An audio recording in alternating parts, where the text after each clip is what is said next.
¿Es Claudia la corcholata favorita del presidente, de López Obrador? Entonces yo creo que sí podríamos decir que es la favorita. Eso no quiere decir que sea la candidata. Ahí que todavía falta un año para saberlo. ¿Habrá dedazo rumbo al 2024 dentro de la 4T? ¿AMLO elegirá a su sucesor? Sí va a dar un dedazo, aunque creo que en este caso, si fuera Claudia, por ejemplo, Claudia además aventaja en las encuestas. Se comportaba como tal, como una empleada de AMLO, y que hacía cosas con tal de agradar a AMLO, al presidente, que la degradaban, que degradaban a Claudia Sheinbaum. ¿Es así? Seguramente en los simpatizantes de López Obrador la agrandan. O sea, los simpatizantes de López Obrador dicen, es que ella sí forma parte de la 4T. Oye, mi querido Roy, ¿estamos preparados? ¿Está México preparado para una presidenta mujer? Ya las mujeres están gobernando y la gente vota por ellas y además con triunfos impresionantes. Pues en el caso de Marcelo Ebrard, ¿no le va a afectar o le ha afectado la caída de la línea 12 del metro? Entonces yo creo que la línea 12 lo ha perseguido porque su gestión pública, cuando fue jefe de gobierno, se salió con una buena popularidad, buena aceptación. ¿Afectará a Dan Augusto estas acusaciones de sus vínculos con el crimen organizado? Todo este tipo de cosas son tanta información que se vuelve cero información. ¿Se le puede derrotar a Morena en el 2024?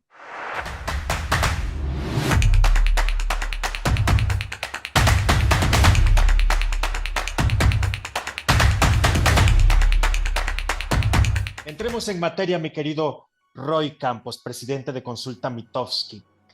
¿Es Claudia la corcholata favorita del presidente, de López Obrador?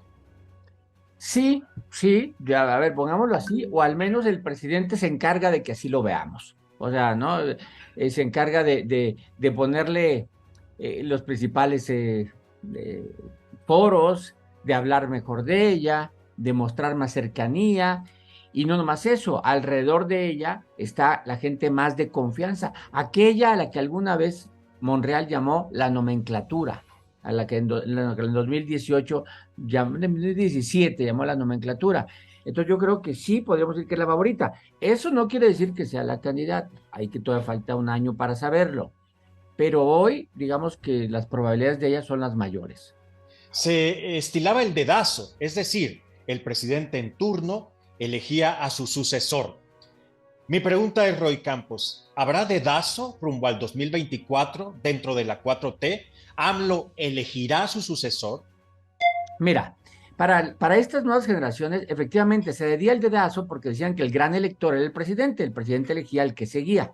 Sí era así, el presidente controlaba al PRI, controlaba a su gabinete, salía normalmente del gabinete, de hecho en la época del priato nunca salió de una gubernatura, salió de su gabinete, y entonces decían, pues de ahí viene y el presidente elige. Es cierto, pero para hacerlo el presidente eh, platicaba con sectores, platicaba con el ejército, platicaba con la iglesia, platicaba con los sindicatos, platicaba con muchos sectores y para ver, platicaba si quiere con los extranjeros. Y de ahí el presidente decía, este es el que me conviene a mí y más o menos hay consenso. Le preguntaban a los gobernadores con quién podrían, o sea, sí hacían una auscultación, era un partido único y sabían que el que eligieran ya era el presidente. Y entonces pero él daba la instrucción al partido de cuándo. También los ponía a prueba, ¿no? Ese era el llamado dedazo, que era y se evidenciaba con una capucha, ¿no? Entonces estaban tapados y cuando se quitaban se decía se destapó. Bueno, el presidente usando esa analogía, López Obrador, lo de destape lo volvió corcholatas como si fuera a destapar un refresco. Entonces, las corcholatas porque las destapo, ¿no? Y entonces, pero él va a ser ya fijó cuándo, ya fijó método. Él dijo que por método de encuestas. Cuando Monreal dice si es por encuestas, yo no me inscribo, López Obrador dice es por el método de encuestas y posteriormente Morena validó que iba a ser por encuestas. Fijó las preguntas, qué preguntas se hacen. O sea, López Obrador ha controlado el proceso de selección, incluso destapándolo antes que no se acostumbraba, porque ya puso las corcholatas a jugar y les dijo 80% y el resto trabajen. Bueno, Ya, no, entonces yo creo que el presidente sí va a dar un dedazo, aunque creo que en este caso, si fuera Claudia, por ejemplo, Claudia además aventaja en las encuestas. Ha servido la promoción que ha hecho Claudia Sí. Sheinbaum, evidentemente, y el hecho de que el presidente la placee por puntos de la República Mexicana, donde la jefa de gobierno de la Ciudad de México no tendría que estar. Sí, sí ha servido. Mira, y a partir de cuando, vamos a ubicarlo perfectamente. López Obrador construyó en el 2006 su candidatura sin salir de la Ciudad de México. Simplemente los medios nacionales se encargaban de que él fuera una figura nacional. Con Claudia no pasó lo mismo, porque no pudo hacer eso mismo, ¿no? Los medios ya no tienen la misma importancia. Y entonces, ¿qué hizo Claudia? Su primer trienio no salió de la ciudad. ¿Cuándo empezó a salir de la ciudad? Después de la elección del 21, cuando triunfa Morena en varios estados y ella no triunfa aquí, Claudia empezó a visitar las tomas de protesta de todos los gobernadores de Morena. Como dices tú, pues no tenía que ir, ¿no? Pero iba a Durango, iba a Aguascalientes, a Tamaulipas, a que la vieran ya como una figura nacional. Y posteriormente así ha sido. Y he empezado a hacer además una comunicación digital, las vemos en TikTok, no tenían TikTok, pero ahora ella y Marcelo Ebrard están en TikTok. Creo que sí ha servido. Al principio Marcelo la superaba simplemente por conocimiento de nombre. Hoy Claudia ya lo emparejó en conocimiento y ya la supera en preferencias.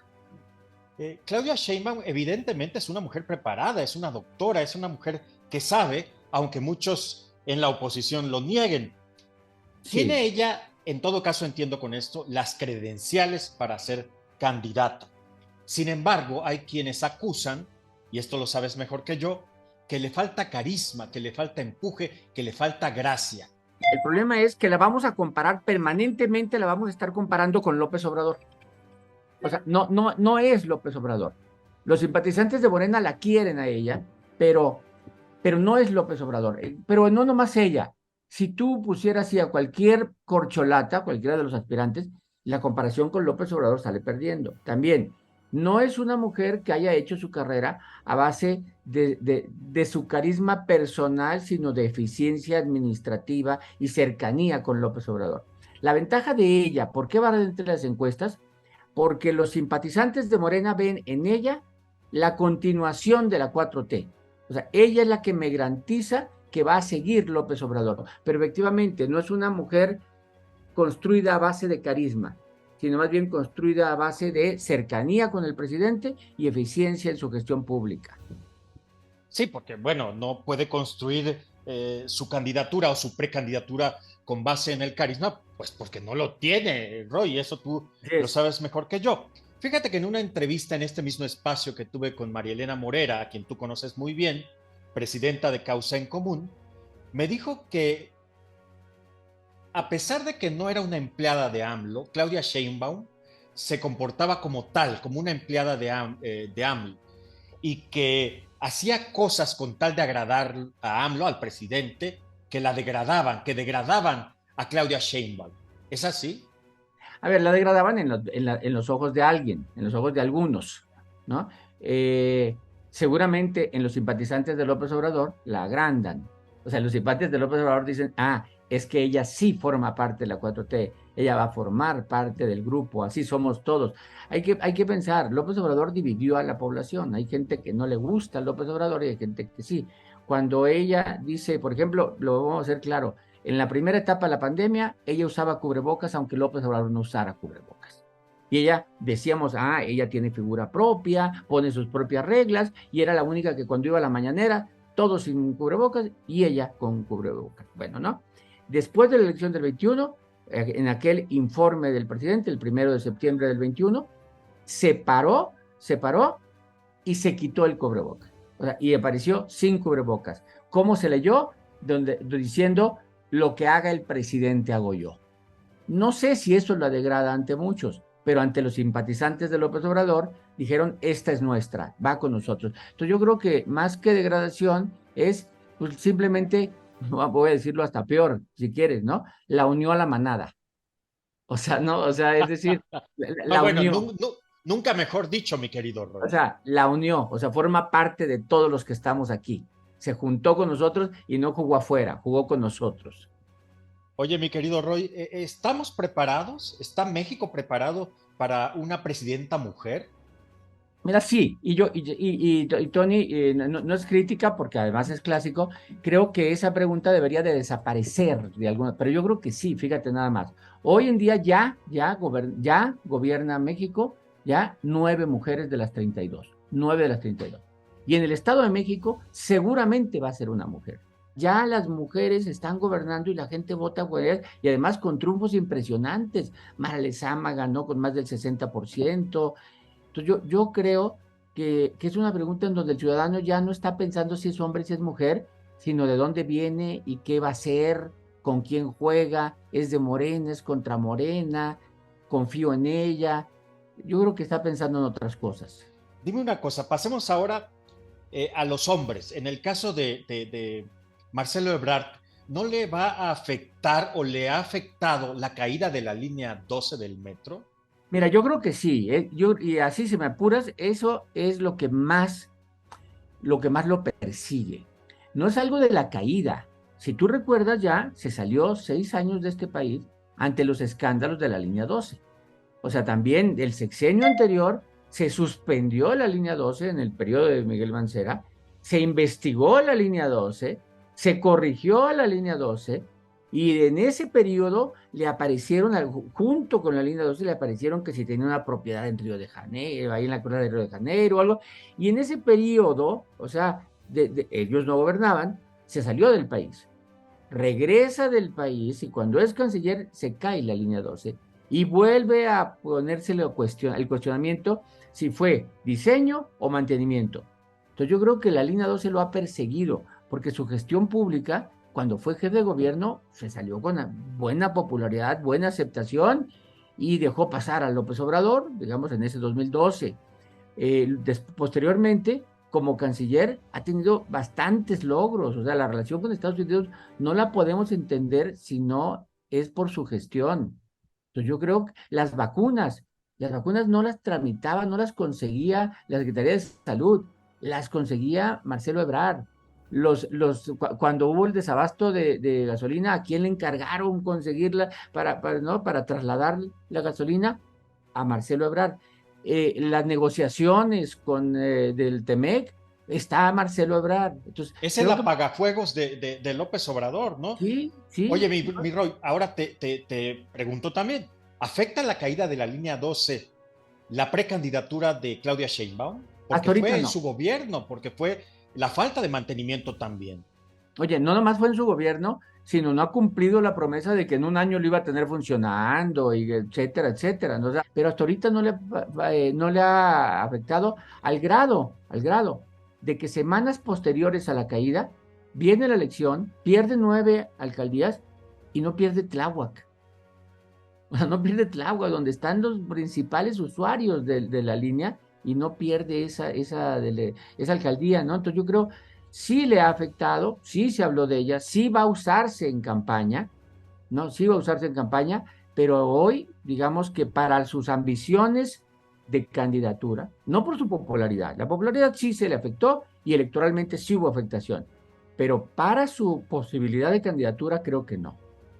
Se perdió la mitad de las alcaldías de la Ciudad de México, el bastión de la izquierda, el bastión de López Obrador, y aún así, a pesar de todo, porque se atribuye que es Claudia Sheinbaum, ¿será ella la candidata favorita o la corcholata?